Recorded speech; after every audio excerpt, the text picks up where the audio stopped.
Right कीजिए question. एक समान विद्युत क्षेत्र x दिशा में है। एक समान विद्युत क्षेत्र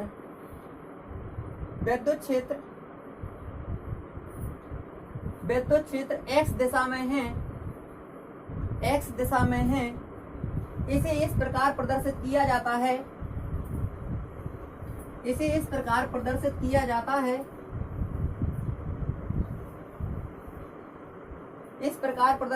जाता है, ई वेक्टर बराबर, वो फास्ट लिखते जाएंगे, ई वेक्टर बराबर 200 आई कैप न्यूटन प्रति कूलम।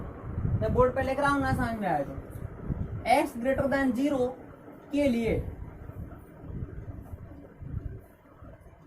ई वेक्टर बराबर -200 आई कैप न्यूटन प्रति कूलम x लेस देन 0 के लिए।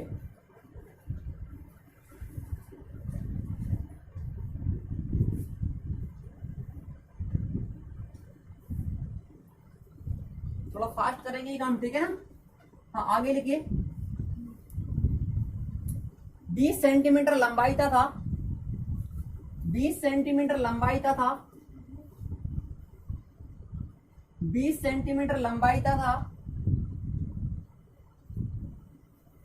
5 सेंटीमीटर त्रिज्या वाला 20 सेंटीमीटर लंबाई था 5 सेंटीमीटर त्रिज्या वाला वृत्ताकार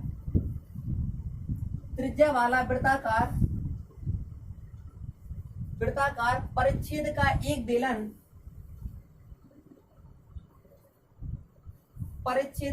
बेलन इस प्रकार रखा है, ब्रैकेट में लिख दो, संलग्न चित्र देखें। संलग्न चित्र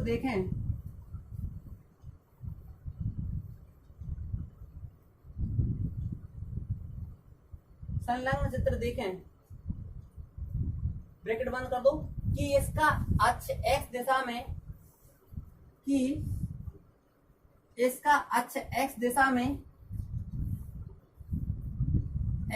में थोड़ा सा बड़ा क्वेश्चन है, ठीक है। तथा केंद्र मूल बिंदु पर है इसका एक सिरा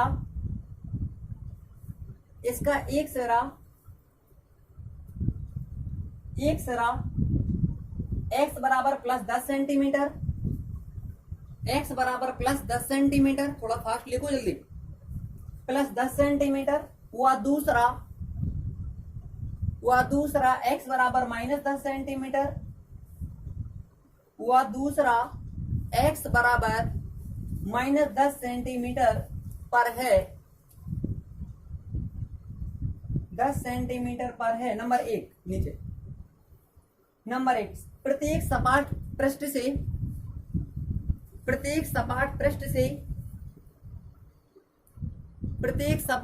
से गुजरने वाला नेट विद्युत फ्लक्स कितना है?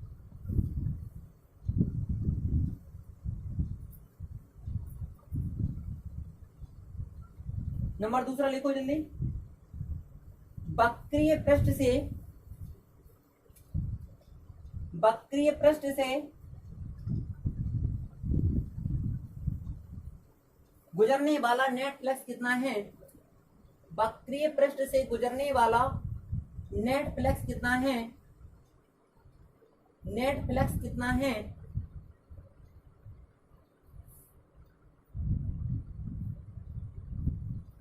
अगला नंबर लिखो। तीसरा, बेलन से बाहर निकलने वाला कुल विद्युत फ्लक्स कितना है? बेलन से बाहर निकलने वाला कुल विद्युत फ्लक्स कितना है? कुल विद्युत फ्लक्स कितना है? नंबर 4।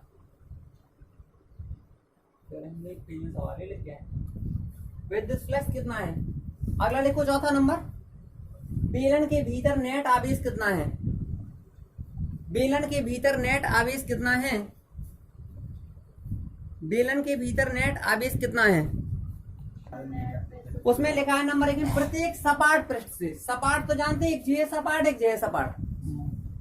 सपाट माने जिस तरफ ऐसे बेलन रखे तो रुक जाएगी, यहाँ रुक जाएगी। जी सपाट होता है जे वाला और जे वाला, तो जे सपाट है ये सपाट है। तो प्रत्येक माने हर एक के लिए बात करी गई कि इस सपाट से बता दो अलग और इस सपाट से अलग बताओ। तो जी कौन सा होगा? अगर मैं यहाँ को लाऊं तो मेरे लिए कौन सी साइड है? बाएं, वही वाले दाएं। तो पहले बाएं से निकाले तो क्या निकाला? फ्लैक्स।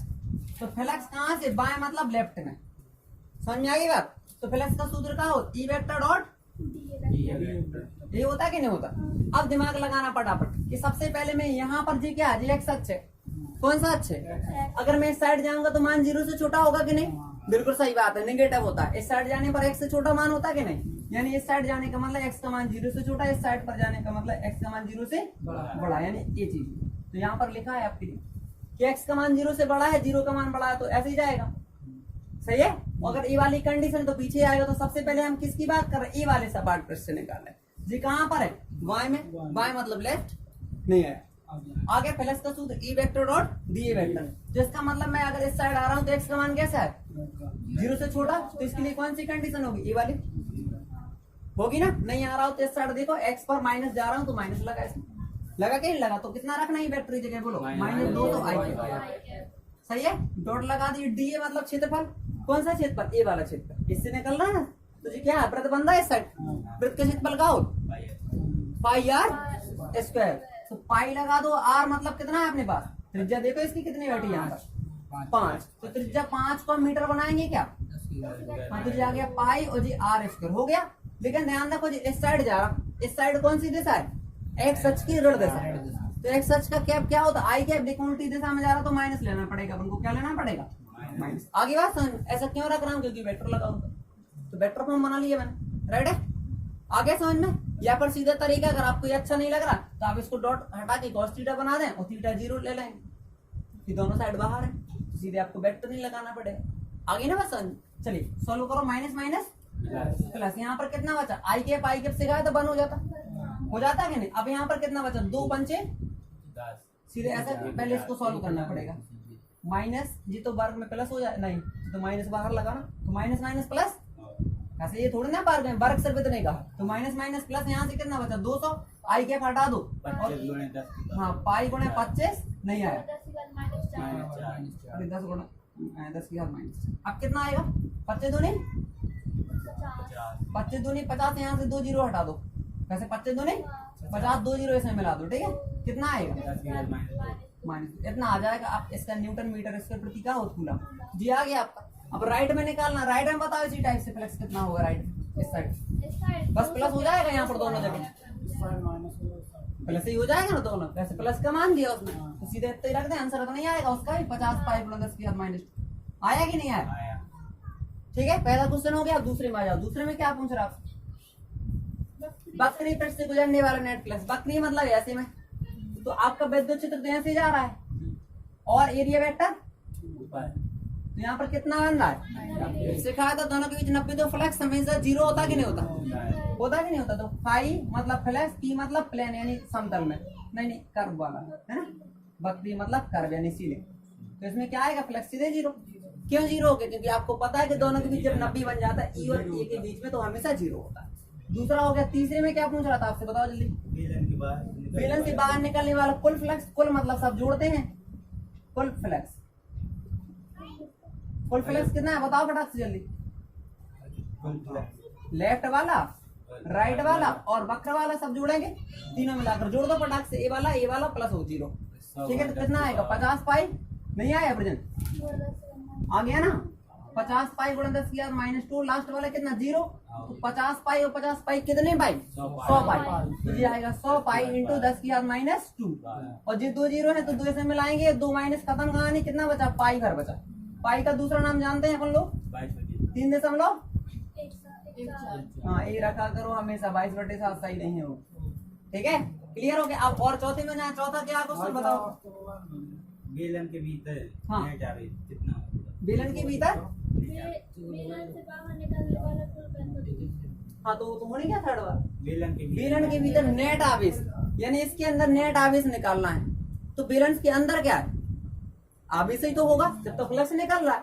तो आवेश बताना है कि मान लो बेलन के अंदर कितना, तो बाहर से बेलन क्या की है, अगर कोई अंदर आवेश होगा तो ढकी हुई है, क्लॉइड है तो गॉस की प्रमेय आपको याद आ जाना चाहिए, आना चाहिए कि नहीं। तो गॉस की प्रमेय बताओ फटाक से कैसे लगाते हैं। फाई बराबर ये कौन सा फ्लक्स होता है, पूरा टोटल है ना, टोटल कितना मिला हमें 3.4 क्यों निकालना है ना। एप्सिलॉन 0 के बारे में आप जानते हैं मान कितना होता है, क्योंकि मतलब नहीं होता ना इसका, तो क्यू का कैंची गुणा करके निकाल लेना, आंसर आएगा क्यू बराबर 2.78 गुणा 10 की घात -11 कूलम। चलो क्लियर हो गया ना अच्छे से। हाँ देखिए परमाणु के थॉमसन मॉडल में, परमाणु के थॉमसन मॉडल में,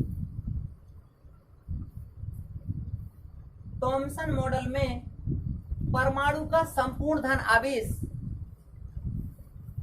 मॉडल में परमाणु का संपूर्ण धन आवेश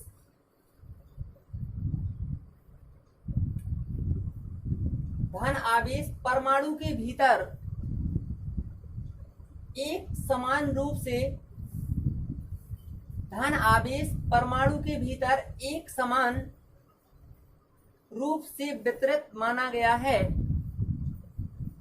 एक समान रूप से वितरित माना गया है।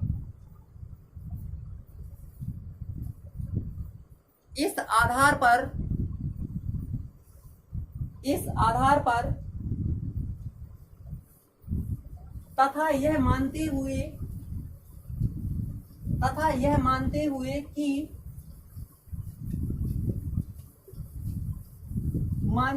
कि परमाणु 10 की घात -10 मीटर,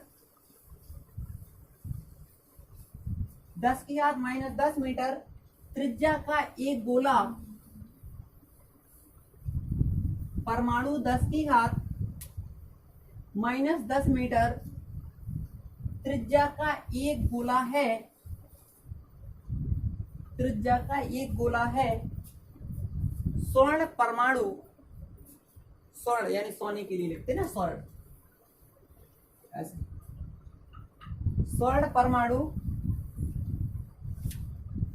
के लिए Z बराबर 79, परमाणु क्रमांक पता होगा गोल्ड का, ठीक है। स्वर्ण परमाणु के लिए Z बराबर 79 के पृष्ठ पर विद्युत क्षेत्र की तीव्रता की गणना कीजिए, तीव्रता की गणना कीजिए। हाँ देखिए सबसे पहले देखो परमाणु के थॉमसन मॉडल में परमाणु का जो संपूर्ण धन आवेश है परमाणु के भीतर कैसा माना गया, एक समान रूप से फैला हुआ माना गया है, ठीक है। और यह भी माना गया है कि जो परमाणु है आपका, एक देखो मान लिया ये परमाणु है, ऐसा गोला माना गया, कितनी त्रिज्या का उसने बता दिया, कितनी त्रिज्या है 10 की घात -10 मीटर है ना। और धन आवेश मान लो पूरे गोले में वितरा हुआ एक जैसा, समझ में आ गई बात। और इसके लिए जेड का मान बोलो कितना है, जेड बराबर 79। जेड क्या होता है, परमाणु क्रमांक यानी नंबर ऑफ इलेक्ट्रॉनों की संख्या, यही होती है ना टोटल। तो यहाँ पर सबसे पहले हमें आवेश निकालना पड़ेगा, तो आवेश क्या होता है, क्यू बराबर एन, तो एन का मान 79 हो जाएगा अपने लिए, नहीं आया 79। और ई का मान सबको याद है 1.6 गुणा 10 की घात -19 कूलम, ठीक है। हमें क्या करना है जी, तो गोला है लेकिन कहाँ तीव्रता बताना है, इसके पृष्ठ पर कहीं पर ही मान लेते हैं। तो अगर इसकी त्रिज्या r है, यहाँ पृष्ठ है, तो पृष्ठ पर तीव्रता का सूत्र आपको याद है गोले के लिए, वही होता है जो नॉर्मल होता नहीं है, बता। हाँ क्या होता है तीव्रता, ई बराबर 1/, हाँ क्यू बटा आर स्क्वायर, रख लेंगे क्यू आर का मान, सब तुम्हें पता है। क्यू यहाँ से मिल गया, आर अपने पास जी है, रख लेना, क्यों रख लोगे। और इसका मान कितना होता है, इसका 9 गुणा 10 की घात 9, तो आंसर आएगा आपका पूरा करेक्ट, लिख लो इसको 1.1 गुणा 10 की घात 13, जल्दी करना। और न्यूटन प्रति कूलम,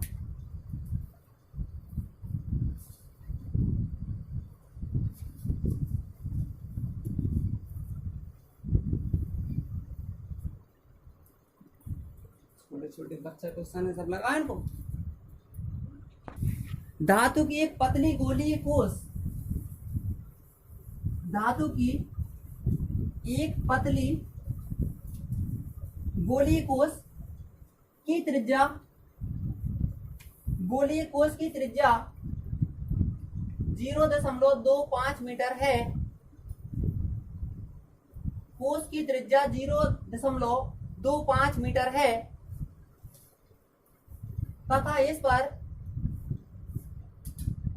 पर 0.2 माइक्रोकूलम तथा इस पर 0.2 माइक्रोकूलम आवेश है। इसके कारण एक बिंदु पर विद्युत क्षेत्र की तीव्रता ज्ञात कीजिए। बिंदु पर विद्युत क्षेत्र की तीव्रता ज्ञात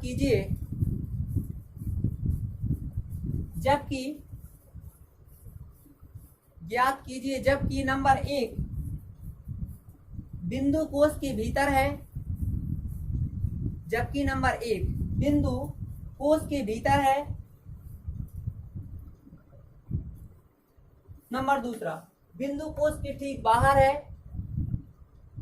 नंबर 2 बिंदु कोश के ठीक बाहर है। नंबर 3 बिंदु कोश के केंद्र से 3 मीटर की दूरी पर है।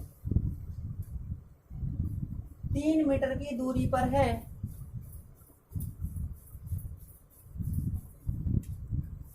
सबसे पहले कोई भी क्वेश्चन आया था, मैंने आपको सबसे पहले बताया था गोली कोश माने खोखला गोला। कौन सा गोला? खोखला। जब भी त्रिज्या आती है तो क्या आपको लेना है? Capital R. जब भी त्रिज्या होगी तो कौन सा आर? Capital R. कितने हैं? 0.25 मीटर है कि नहीं? अच्छा, आवेश बताओ कितना है? क्यू बराबर कितने माइक्रोकूलम का है? 0.2 माइक्रोकूलम। माइक्रो हटाते मैंने आपको ज्ञान सिखाया था, -6 लगा देते हैं। राइट है? यहाँ तक की बात क्लियर है? तो सबसे पहले जब आपके पास खोखला गोला तो पहले नंबर कहाँ तीव्रता बताना है? गोले के अंदर क्या होती बताओ? खोखले गोले में अंदर फिर अंदर आवेश ही नहीं रहता ना। खोखले गोले में कहाँ अंदर कुछ है ही नहीं, ऊपर आवेश था। अंदर जब आवेश नहीं तो तीव्रता क्या? 0। तो पहले नंबर सीधे E बराबर 0 तीव्रता याद करना चाहिए था मैं डेरिवेशन से। तीव्रता क्या होती है? E बराबर 0 कब? जब अंदर होता। आगे बात समझ में? डेरिवेशन में सीधे सीधे। नंबर 2 में आ जाओ। अब कहाँ है बिंदु? कोश के ठीक बाहर। कहाँ पर? ठीक बाहर है ना। ठीक बाहर मतलब ठीक बोला उसने। ठीक बाहर का मतलब होता है जस्ट पृष्ठ। ठीक बाहर का मतलब ठीक पृष्ठ ही तो होगा, बिल्कुल ठीक बाहर। तो यानी इस केस में क्या होता? तीव्रता पृष्ठ के लिए बताओ। बस यहाँ कैपिटल आर हो जाता कि नहीं पृष्ठ के लिए? आ गया? नहीं आएगा? हाँ, तो मान रखा पड़ा से इसका कितना मान होता? क्यों मतलब यहाँ से ऊपर से चेक कर लो। सही है क्या? और आर यहाँ पर ऊपर चेक कर लो। आ गया? और इसका जैसे वर्ग करोगे तो आपके पास आंसर आएगा 2.88 × 10⁴ ठीक है। और इसका मात्रा का न्यूटन प्रति कूलम। तीसरे नंबर में कहाँ बताना बोलो? केंद्र से कितनी दूरी पर? हाँ, तो अब स्मॉल आर लेते हैं जब बाहर होता गोले से बहुत दूर। नहीं आया? आ गया ना? जब भी यहाँ जैसे गोला होता है यहाँ बाहर निकालो तो स्मॉल आर लेते कितना है बताओ? 3 मीटर है ना। तो सूत्र अब क्या बनेगा तीव्रता का बताओ बाहर के लिए? 1/4 पाई। हाँ, अब Q/r² है ना। ऐसे ही मान रख लेंगे। क्यू अपने आर अपने पास जे और क्यू यहीं से ले लेना। आंसर आएगा इसका E बराबर 200 न्यूटन प्रति कूलम। फटाफट लिखिए अगला। उस विद्युत क्षेत्र की तीव्रता ज्ञात कीजिए।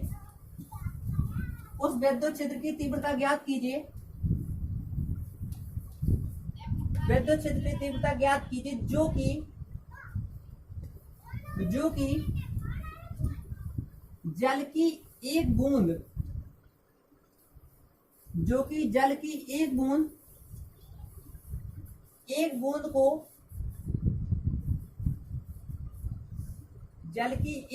को जिसकी त्रिज्या 10⁻⁵ सेंटीमीटर है। जिसकी त्रिज्या 10⁻⁵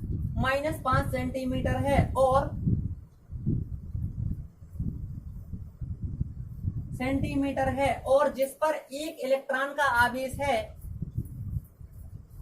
और जिस पर एक इलेक्ट्रॉन का आवेश है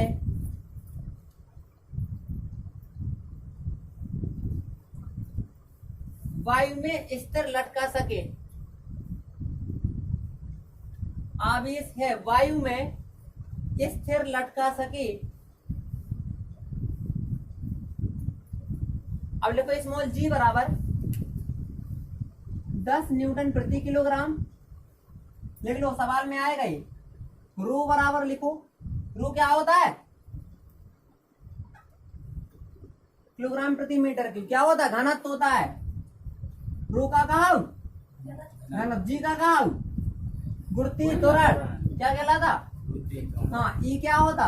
इलेक्ट्रॉन पर आवेश। सही है। हाँ, अब देखो सबसे पहले इतना कर लीजिए, फिर मैं इसको सॉल्व कराऊंगा।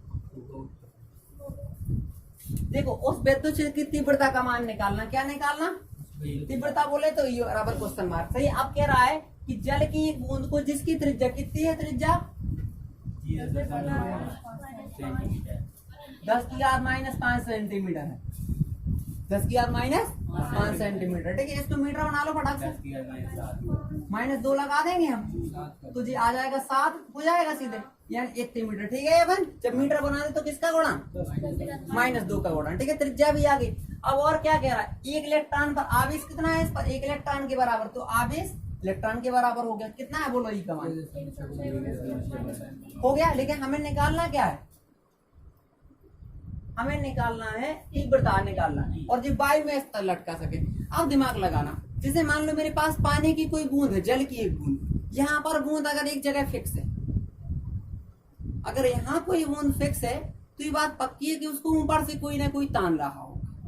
वैसे अगर कोई चीज मैं ऐसे छोड़ दो तो वो नीचे जाती है हरदम। इसका मतलब अगर ये नीचे नहीं जा रही, यहाँ फिक्स है, तो आप क्या अनुमान लगा पा रहे हैं? इसका मतलब ये होगा कि जितना बल नीचे खींचा जा रहा है उतना ही बल से इसको ऊपर खींचा जा रहा होगा, तब तो रुकी हुई है। अगर हो सकता है ज्यादा ऊपर बल लगा दे तो ऊपर चली जाएगी फिर। तो इसका मतलब हुआ कि अगर कोई चीज यहाँ पर अगर एक जगह स्थायी है, चाहे बूंद कहते हैं चाहे कुछ भी कहते हैं, तो इसका मतलब जितना बल इस पर नीचे लग रहा है उतना ही ऊपर की ओर, तब तो ये बैलेंस में है। तो उसने कहा है इस पर कि नीचे की ओर तो हमेशा भार काम करता है, नीचे की ओर हमेशा भार काम करता है। भार किस पर लगता है? या कहते हैं गुरुत्वाकर्षण बल क्या पे लगता है? केवल द्रव्यमान पर निर्भर करता है। किस पर निर्भर करता है? तो जितना इस मार कर द्रव्यमान होगा वो उसी पर लगेगा, और बल विद्युत बल ऊपर लगाना पड़ेगा, तब तो बराबर होगा। तो विद्युत बल ऊपर और उसका भार नीचे, तो दोनों कैसे होंगे? बराबर होंगे। यानी आपको सीधा समझना है F बराबर m इंटू ये होता है कि नहीं होता? तो ए को हम क्या बोलेंगे? या जी बोलेंगे। आई बात समझ में? नहीं है। F बराबर m इंटू ए होता कि नहीं होता?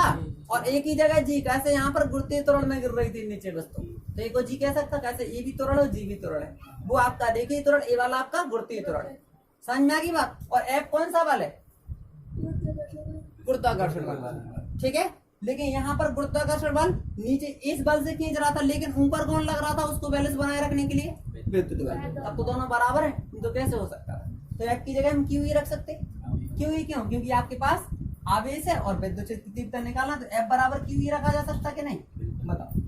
क्लियर हो गया? अब ध्यान दो, क्यू का मान पता है, ई का मान निकालना है, एम का मान नहीं है, नहीं है ना एम। अब एम क्या होता? द्रव्यमान। क्या होता है? द्रव्यमान। अब द्रव्यमान बराबर का हो सूत्र पता ही नहीं है तुम्हें? कैसी मैथ वाले बच्चे हो तुम, है ना? आयतन गुणा घनत्व। क्या होता है? अब आयतन क्या है? ये बूंद कैसी थी? अरे गोल थी, बिल्कुल कैसी थी? गोल। मतलब किसका आयतन यार? बूंद का आयतन। बूंद कैसी? गोल। और गोले का आयतन कैसा? कोई गोले का आयतन। तो गोले का आयतन क्या? 4/3 क्यों? और घनत्व मतलब ऊपर लिखा था कि घनत्व को रो कहते हैं, तो मैं रो रख दूंगा। तो ये चीज में एम की जगह रख सकता क्या? समझ में आ गई बात? तो मैं एम की जगह कितना रखूंगा बोलो अगली लाइन में? क्यू ई बराबर एम की जगह 4/3 पाई आर क्यू इंटू रो, और जी आपका पीछे लग जाएगा। यहाँ तक की बात एकदम क्लियर हुई कि नहीं? बताओ अच्छे से आया ना समझ में? जैसे कोई भी बॉडी है अपने पास, आप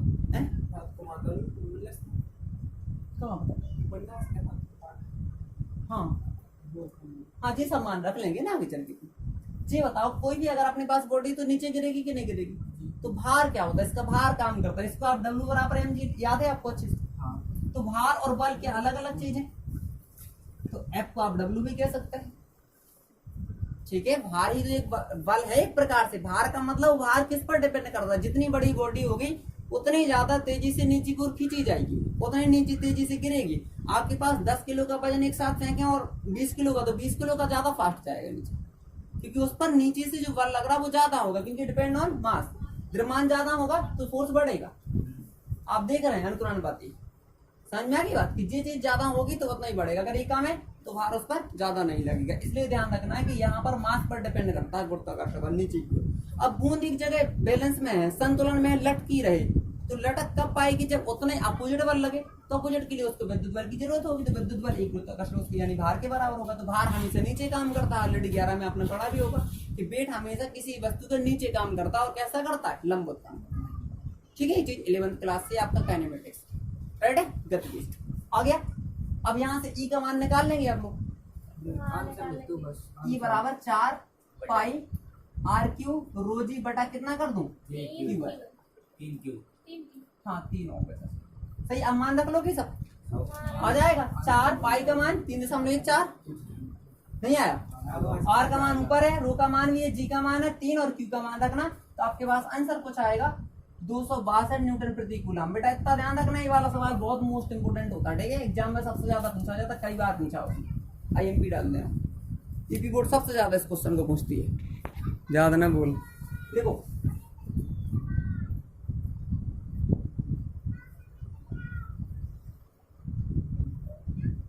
देखो 0.002 मिलीग्राम द्रव्यमान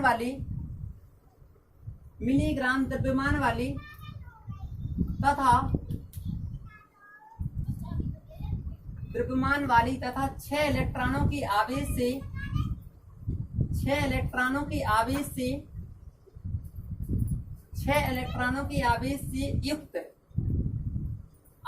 युक्त एक तेल की बूंद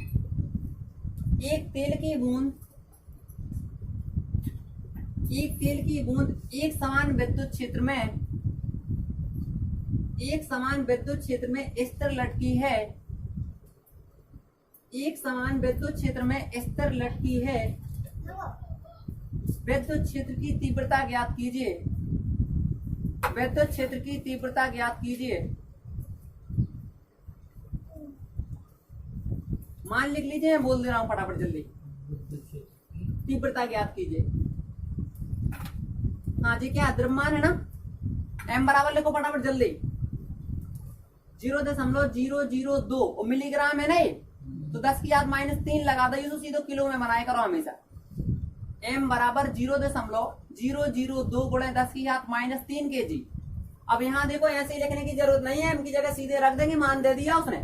समझ में आ गई बात, m की जगह सीधे, इसको ये नहीं लिखना, m की जगह सीधे मान रख देंगे। और आगे देखो और क्या दिया, n बराबर 6 लिखो जल्दी, इलेक्ट्रॉनों की संख्या है n बराबर 6, लिख लिया। q बराबर n ही लगाना पड़ेगा। ठीक है, तो यहाँ से आवेश मिल जाएगा आपको। e का मान याद है, n ऊपर से है, आ गया क्या है, q बराबर n लगाओ, n की जगह 6 रख दो, 1.6 यानी 6 गुणे 1.6 गुणे 10⁻19 बराबर 9.6 गुणे 10⁻19 कूलम, राइट है। अब आगे आ जाओ। अब क्या कह रहा है, अब कह रहा है कि स्तर लटकी है, तो आपको याद आ गया F बराबर mg। ठीक है, या फिर सीधे तरट लो, Q बराबर mg, इतना लगा देना और सीधे मान रख देना। Q का मान मिल गया, E तुम्हें पता करना है, और M पता हो गया, और G तो मैं हमेशा 10 ले लिया करो, या क्वेश्चन में दिया होगा वो। ठीक है, या फिर 9.8 ले सकते हो, आपकी मर्जी। समझ गए, आंसर ले लो फटाफट जल्दी। जी तो भाई सब निकल नहीं है, जी 10 रखना पड़ेगा, उसमें G कहाँ से आएगा, Q है। देखो जल्दी आंसर लिखो, 2.04 गुणे 10⁻+10, 2.04 गुणे 10⁻10 न्यूटन प्रति कूलम। अगला ले, तो एक और क्वेश्चन लगा लेना। देखो 4 गुणे 10⁻5, 4 गुणे 10⁻5 न्यूटन प्रति कूलम, 4 गुणे 10⁻5 न्यूटन प्रति कूलम। परिमाण का एक ऊर्ध्वाधर विद्युत क्षेत्र एक ऊर्ध्वाधर विद्युत क्षेत्र 1 गुणे 10 की घात -4 विद्युत क्षेत्र 1 गुणे 10 की घात -4 किलोग्राम की एक जल की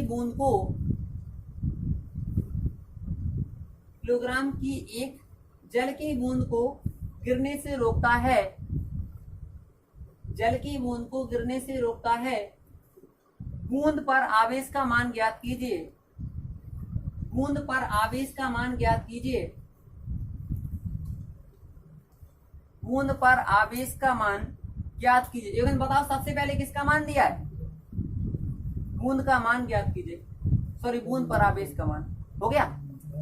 हाँ, सबसे पहले देखो क्या दिया है। E बराबर हाँ, ई बराबर लिख लो जल्दी। ई बराबर 4 गुणा 10 की घात 5 और m बराबर कितना है? 1 गुणा 10 की घात -4 लिख लो। और q बराबर क्वेश्चन मार्क लगा देना। सूत्र क्या लगाओगे? q बराबर mg क्या लगाओगे? क्यू बराबर हाँ, तुम्हें क्या करना है? q निकालना है। इस बार क्या निकालना है? q निकालना है। e तुम्हारे पास दिया है, m भी दिया और g तुम्हें 10 ले लेना है ना? बिल्कुल सेम आंसर लिख लो फिर इसका। 2.45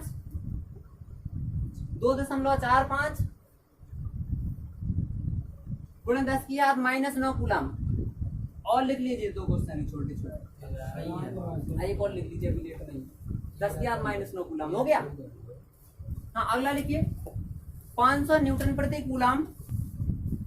500 न्यूटन प्रति कूलम के विद्युत क्षेत्र में 500 न्यूटन प्रति कूलम की विद्युत क्षेत्र में 10 की घात -4 सेंटीमीटर त्रिज्या की जल की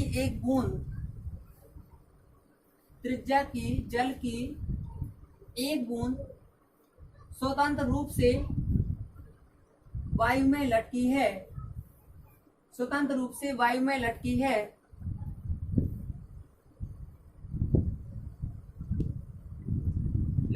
जल की बूंद के आवेश की गणना कीजिए।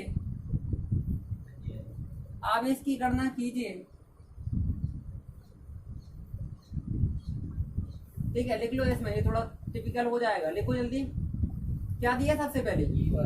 हाँ, ई बराबर लिखो 500 और जी क्या है? त्रिज्या। आर बराबर लिखो। हाँ, नहीं और यहाँ बोला।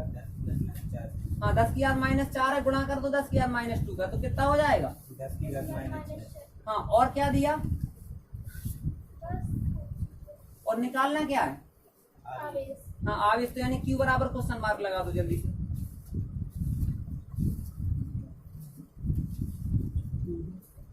लगा दिया?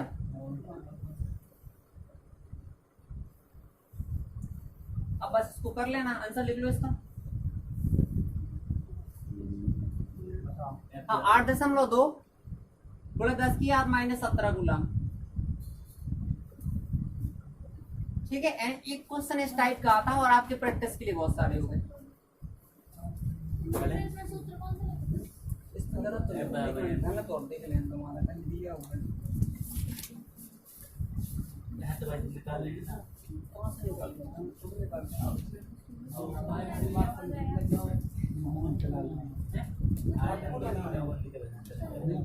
हाँ, रो की जगह 10 की घात 3 रख लेना। रो बराबर लिख लो।